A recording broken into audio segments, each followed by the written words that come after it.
अंतर्राष्ट्रीय खुशहाली दिवस के अवसर पर आयोजित कार्यक्रम में मुख्यमंत्री डॉक्टर मोहन यादव ने प्रदेशवासियों और देशवासियों को शुभकामनाएं देते हुए जीवन में आनंद और सकारात्मकता के महत्व पर जोर दिया। उन्होंने कहा कि प्रशासनिक कार्यों में कई तरह के तनाव और चुनौतियां होती हैं, लेकिन इन सबके बीच अपनी क्षमता, योग्यता और निष्ठा के साथ काम करते हुए यदि मन स्थिति को आनंदमय बनाए रखा जाए तो कार्य क्षमता में उल्लेखनीय वृद्धि हो सकती है। मुख्यमंत्री ने बताया कि इसी उद्देश्य को ध्यान में रखते हुए आनंद मंत्रालय की स्थापना की गई थी, जो वर्ष 2016 में सिंहस्थ उज्जैन के बाद अस्तित्व में आया और तब से यह मंत्रालय समाज में खुशहाली और सकारात्मक सोच को बढ़ावा देने का कार्य कर रहा है। उन्होंने कहा कि यह मंत्रालय केवल एक विभाग नहीं बल्कि एक सोच है जो लोगों को जीवन की कठिनाइयों से ऊपर उठकर संतुलित और संतुष्ट जीवन जीने की प्रेरणा देता है। कार्यक्रम के माध्यम से उन्होंने सभी से अपील की है कि वे अपने दैनिक जीवन में आनंद के इस भाव को अपनाएं और अपने कार्यों में पूरी निष्ठा के साथ योगदान दें। साथ ही उन्होंने उम्मीद जताई कि भविष्य में भी इस दिशा में और अधिक प्रभावी कार्य किए जाएंगे, जिससे समाज में खुशहाली का स्तर और बेहतर हो सके। राष्ट्रीय खुशहाली दिवस के अवसर पर मंच पर विराजमान हरिद्वार से पधारे परम पूज्य महर्षि मधुसूदन जी, आपको प्रणाम कर रहा हूँ, आपका अभिनंदन करता हूँ। तालियों से हम मध्य प्रदेश सरकार की ओर से उनका स्वागत करें। इसी कार्यक्रम में मान्यवर अभय महाजन जी, दीनदयाल शोध संस्थान के सचिव हुए हैं, हमारे बीच चित्रकूट से पधारे हैं। दाजी की टीम से श्रीमान रामकृष्णा जी, आप हमारे बीच पधारे, आपका भी स्वागत है, अभिनंदन है। डॉक्टर जामदार जी, आपका स्वागत, अभिनंदन। सचिन सिन्हा जी, आशीष गुप्ता जी, मंच पर उपस्थित समस्त अतिथिगण, एक बार जोरदार अभिनंदन सबका कर दें। ये विषय बड़ा कठिन है और बड़ी चुनौती के बीच में मुझे खड़ा कर दिया है। आनंद के आयाम और अंतर्राष्ट्रीय खुशहाली दिवस।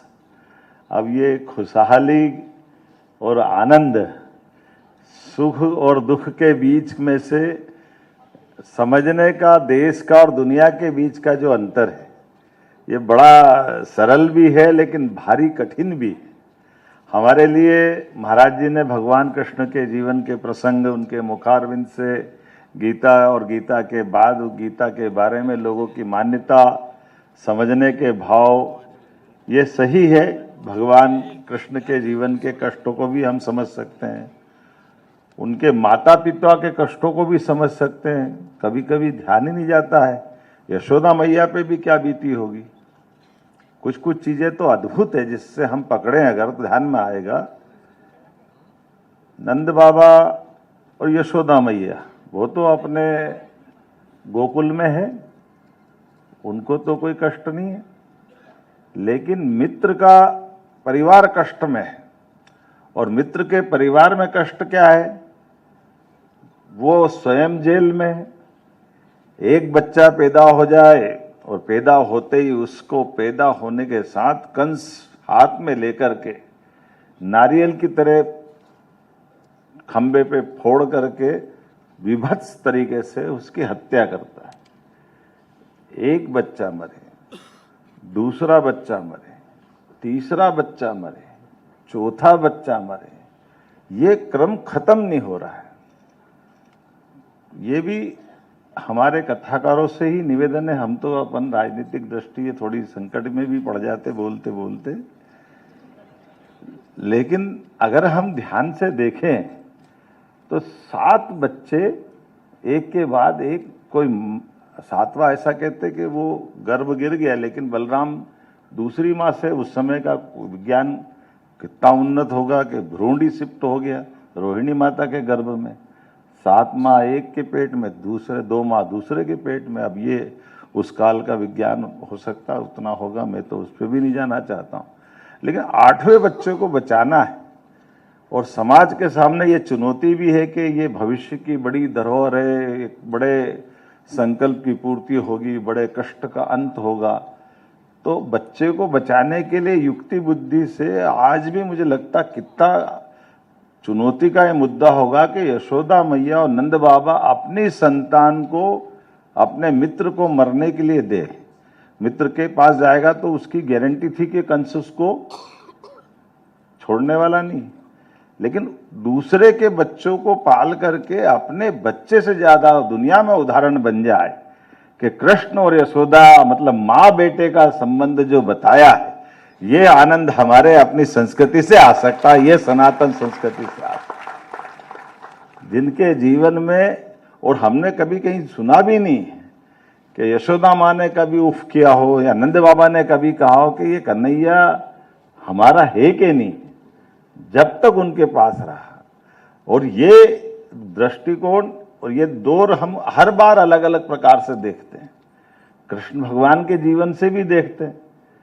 जाने अनजाने हमारे मुंह से गलती से निकल जाता है कि जब महाभारत के भीषण युद्ध में भगवान कृष्ण दोनों सेनाओं के बीच, अर्जुन तो अपने रिश्तेदार को मारना नहीं चाहता था, लेकिन जबरदस्ती से भगवान कृष्ण चढ़ा बढ़ा करके उसको लड़ाने पे मजबूर कर दिया। ऐसे अपने मन में से मुंह से निकल जाता है। लेकिन कभी ये भी तो कल्पना करें कि भगवान कृष्ण ने इस युद्ध के प्रारंभ होने के पहले 18 अक्षौणी सेना में से अपनी सेना सामने खड़ी कर दी, और वो सेना जो विश्व विजयी थी, भगवान कृष्ण के हर युद्ध में उनके सेना नायक से लगा करके सैनिक तक सदैव जीतते रहे, वो सारे सामने खड़े। और भगवान तो निहत्ते होकर के रथ चलाते हुए अपने सैनिकों को सामने खड़ा करते हुए, उन पे भी क्या बीत रही होगी। कोई मेरा अपना सुपरिचित, जैसे मान लो अभय जी और हम लोगों ने साथ में काम किया, तो ऐसे अधिकारियों के साथ जिनको अपना कोई ड्राइवर को भी चोट लग जाए तो अपने को नींद नहीं आती, कि अपने कोई सहायक को कुछ हो जाए तो नींद नहीं आती। लेकिन वो पूरे 18 दिन में उनकी सारी सेना के सिपाही से लेके अधिकारी तक केवल एकमात्र आज्ञा दी कि तुमको उधर रहना, मैं इधर रहूंगा। ये आज्ञा कृष्ण भगवान ने दी। तो गीता के इस मार्ग पे चल करके उनको भी वो आनंद की जो बात हम कह रहे हैं कि सुख और दुख में स्थित प्रज्ञ होना, तो स्थित प्रज्ञ क्या होगा, इसकी कृष्ण भगवान ने केवल कथा नहीं सुनाई, अपने जीवन में जी के दिखाया कि अपने सामने उस बात को जानते हुए कहा कि जिसका जन्म हुआ है उसको जाना है, कोई अमर नहीं, लेकिन इनका कर्म यहां लिखा है। उस कर्म के आधार पर उनकी भूमिका तय करते हुए कभी कभी तो सोचते होंगे कोई तो बोल पड़ा होगा उस युद्ध के कोलाहल के वातावरण में कि भगवान हमने क्या बिगाड़ा है, हम तो आपकी सेना में नौकरी कर रहे थे, हम आपके साथ थे, हमारे भी तो बाल बच्चे हैं, आप कम से कम हमको छुट्टी दे देते कि चलो तुम्हारी मर्जी है जा जाओ। आपने तो सामने खड़ा कर दिया मरने के लिए, और आप ही बताते जा रहे हो ये बचा है, ये बचा है, ये बचा है। तो वो बचने के पहले कौन खड़ा है, उसकी दीवार बन के तो उनके सैनिक खड़े हैं।